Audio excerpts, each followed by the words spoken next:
कि आप 14 साल की उम्र में अपने घर का जेवर भी लेके भागे थे माननीय प्रधानमंत्री जी। तो जिस व्यक्ति ने कभी दुख देखा ही नहीं, जिस व्यक्ति ने कभी औलाद का सुख देखा ही नहीं, जिस व्यक्ति ने पत्नी का सुख देखा ही नहीं, जिस व्यक्ति ने माँ का सुख देखा ही नहीं कि माँ की ममता क्या होती है, वो व्यक्ति के देश की जनता का दुख दर्द कैसे जान सकता है। लेकिन सुख तो आपको सिर्फ सत्ता का चाहिए, सिर्फ सत्ता का। ये देश सुरक्षित हाथों में नहीं है। देश को बर्बाद, जो पिछले 70 साल में जितनी पूंजी हमारे देश में अर्जित की गई, इस 6 साल के अंदर देश को खोखला करके, बर्बाद करके, लूट के, खसोट के नरेंद्र मोदी अपने यारों को, उनको घर भर भर के 12 लाख करोड़ का घोटाला है, बैंक घोटाला। फालतू की बकवास करना, मन की बात सुनाना। अरे तेरे मन में भाई है ही क्या? ये क्वेश्चन किसी गोबर भक्तों ने किया आज तक? आंख होते हुए अंधे और अकल होते हुए गोबर। कैंसर की बीमारी है ये हिंदू मुसलमान। तो ये कैंसर की बीमारी भारतीय जनता पार्टी आरएसएस के लोगों ने जो तुम्हारे दिमाग में दे दिया है। अब आप कहोगे क्योंकि हम न्यूज चैनल पे तो ऐसा देखते ही नहीं, तो देखोगे कहां से? आप गोदी मीडिया को देखते हो। इंटरनेशनल न्यूज जरा पढ़ लिया करो।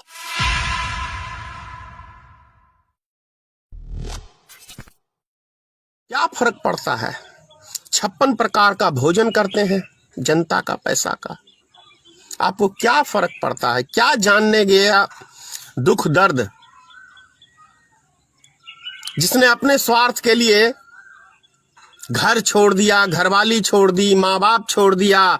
और ऐसा भी सुनता हूं, अब भगवान जाने क्या सच है क्या झूठ है, कि आप 14 साल की उम्र में अपने घर का जेवर भी लेके भागे थे माननीय प्रधानमंत्री जी। इसी तरीके से जो आपके मित्र हैं देश में, वो इस देश का धन लेके भाग रहे थे और आप चौकीदार उनको बीजा दे रहे थे।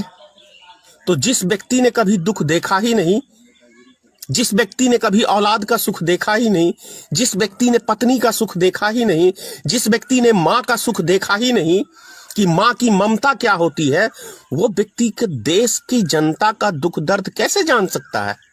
अभी पीछे ही कहा था कि माननीय प्रधानमंत्री जी, इस बुढ़ापे में भी कम से कम अपनी घरवाली को अपने साथ रख लो। देखो क्या आनंद मिलेगा, क्या सुख मिलेगा। लेकिन सुख तो आपको सिर्फ सत्ता का चाहिए, सिर्फ सत्ता का। फालतू की बकवास करना, मन की बात सुनाना। अरे तेरे मन में भाई है ही क्या? वो झरना, मैं फलानी जगह घूमने गया था तो बहनों और भाइयों ऐसे ऐसे झरना हिल रहा था। मैं फलाने देश में गया था, वहां की क्या बर्फीली फिजाएं थी। क्या बात है प्रधानमंत्री जी, कितनी फालतू की बकवासें करते हैं जब आप आते हैं तो।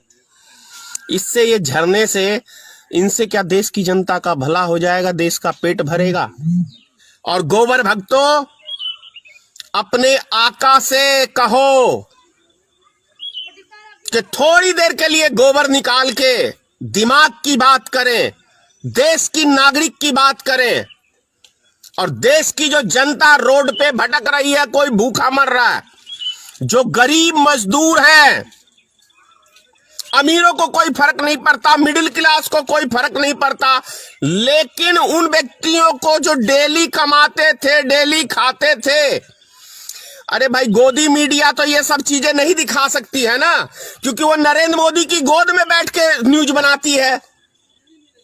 गोदी मीडिया का क्या मतलब है कि नरेंद्र मोदी की गोद में जाके, अब मैं न्यूज चैनलों का नाम ही बता रहा हूं ना, रिपब्लिक भारत सबसे बड़ा, news 18, Zee news, India TV, ABP news, Aaj Tak, news nation, ये न्यूज चैनल जो प्रमुख कहलाते हैं इस देश के, वो न्यूज चैनल गोदी मीडिया है। गोदी मीडिया मतलब नरेंद्र मोदी की गोद में बैठ के ये खबरें लिखते हैं और हिंदू मुसलमान की डिबेट लिखते हैं, क्योंकि इनका आका, सबसे बड़ा आका नरेंद्र मोदी, सेकंड आका अभी तो गायब है। गृह मंत्री पता नहीं कौन से चूहे की बिल में घुस गए हो भाई। हिंदू मुसलमान के लिए तो क्या कहते हैं वो, एनआरसी के लिए तो डेली और आज देश जब हमारा संकट से गुजर रहा है, लोग नागरिक परेशान हैं हमारे देश के अंदर, तब आप कहां बैठ गए हैं भाई? आज आपकी जरूरत है देश की जनता को, और आपको हमदर्दी, आपसे हमदर्दी की उम्मीद इसलिए नहीं है कि जब आपने आसाम के अंदर 19 लाख व्यक्तियों की नागरिकता छीन ली, 19 लाख व्यक्तियों की नागरिकता छीन ली। और सुनो गोबर भक्तों, तुम हिंदू के नाम पे कलंक हो, क्योंकि जब तुम्हारे आका ने 19 लाख व्यक्तियों की नागरिकता छीनी, उसके अंदर 14 लाख से ज्यादा हिंदू की नागरिकता छीनी थी। जब बात ये करते थे कि हम विदेशियों को भारत में बसाएंगे, तो वे गोबर भक्तों अपने आका से क्यों नहीं पूछे कि आका, आप तो कहते हो कि मैं विदेश से, बांग्लादेश से लाऊंगा, हिंदुओं को बसाऊंगा, पाकिस्तान के हिंदुओं को बसाऊंगा, क्या कहते हैं, अफगानिस्तान के हिंदुओं को बसाऊंगा, तो हमारे देश के जो हिंदू हैं 14 लाख, इसकी नागरिकता क्यों छीनी? ये क्वेश्चन किसी गोबर भक्तों ने किया आज तक? करोगे कैसे? मैं क्यों कहता हूं, आंख होते हुए अंधे और अकल होते हुए गोबर। क्योंकि गोबर इसलिए कहता हूं कि दिमाग में तो बीमारी जो है ना, कैंसर की बीमारी है ये हिंदू मुसलमान।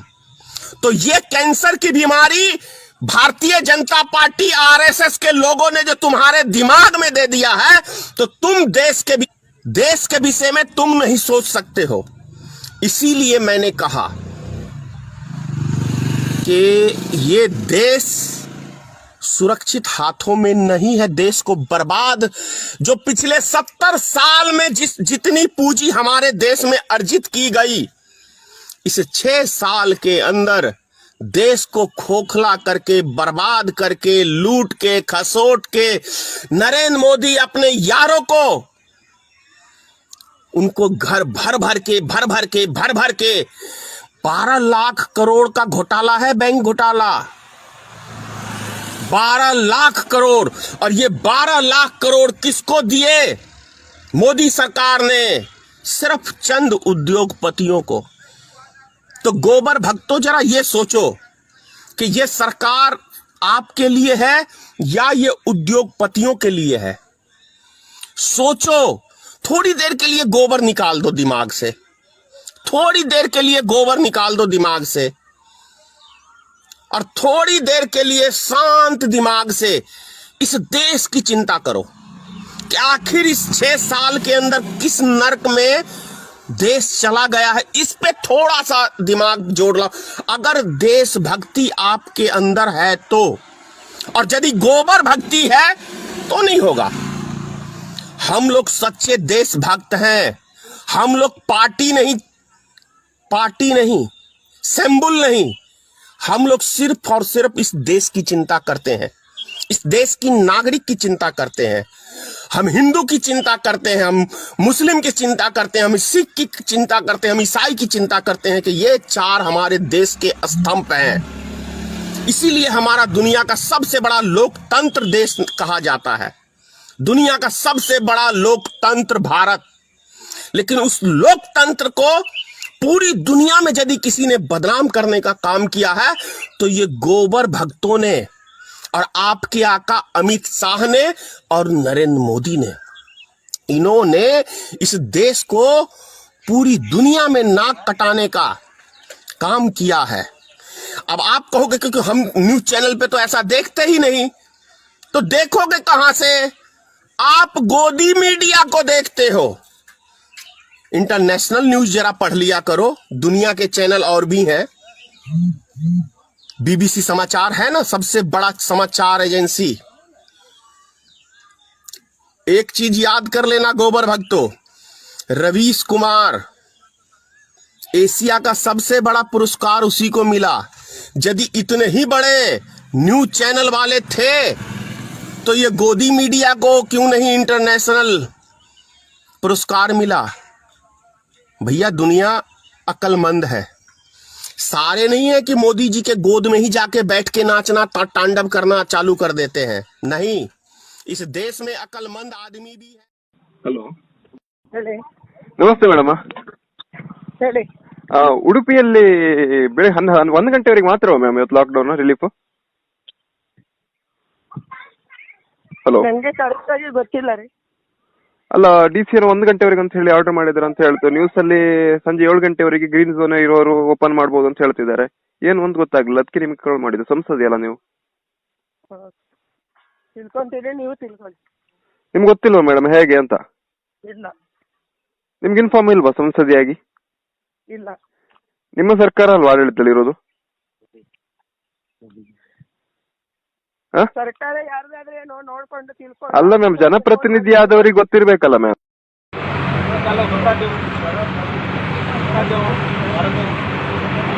नहीं, गाड़ी में रखो, गाड़ी में रखो जी,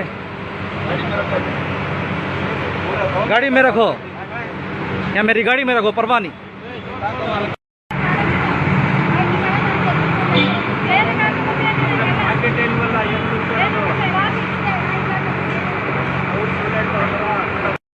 ಅಲ್ಲಿ ಕೊಡಿ, ಅಲ್ಲಿ ಪೊಲೀಸ್ ನಿಂತಿದ್ದಾರಲ್ಲ, ಅಲ್ಲಿ ಕೊಡಿ, ಅಲ್ಲಿ ಕೊಡಿ, ಗಾಡಿ ಅಲ್ಲೇನೆ ಬಂದಿರೋದು.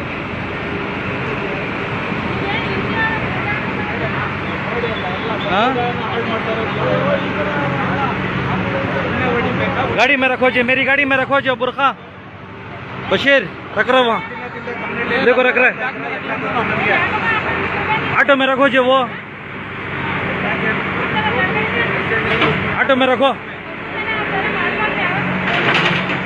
तब 20 से देख रहा हूँ जय, तब 20 से देख रहा हूँ भाई।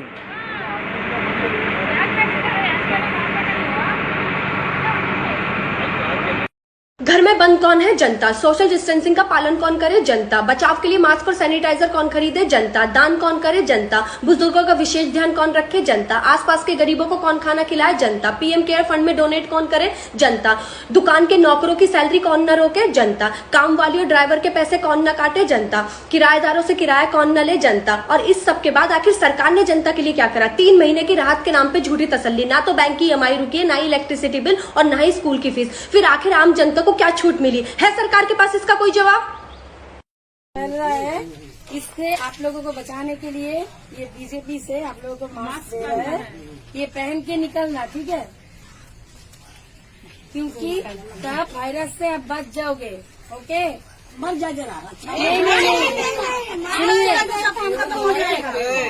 सुनिए, मरने का बात नहीं है, एक दिन सभी गुजर जाएगा, लेकिन सुस्त तरीके से जीना है, ठीक है?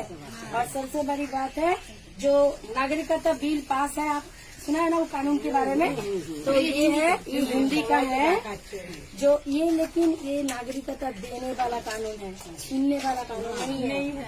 आपका देश से, आपकी भारत माता की गोद से आपको किसी का हिम्मत नहीं है देश से निकालने का, ठीक है? तो आप निश्चिंत से रहिए और भारतीय जनता पार्टी को समर्थन कीजिए। आप सिर्फ ये सोच लीजिए कि अगर बांग्लादेश से आके कोई रहेगा, हम लोग उसको क्यों रहने दें?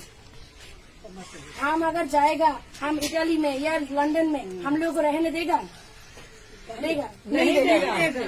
तो इसके लिए ये भारत माता हमारा देश है, ये तो धर्मशाला नहीं है। तो इसके लिए अगर बाहर देश से, बांग्लादेश, पाकिस्तान, अफगानिस्तान, ये सब देश से घुसपैठी लोग यहाँ पे आके ना बसे और आपका घर से आपको ना बाहर कर दे, इसके लिए ये कानून पास हुआ है। इसको समर्थन कीजिए और सबसे बड़ी बात, पूरा सभा इलेक्शन में भाजपा को साथ दीजिए, ठीक है? ओके, मौसी जी सुस्त रहना है, ठीक है? उसके बाद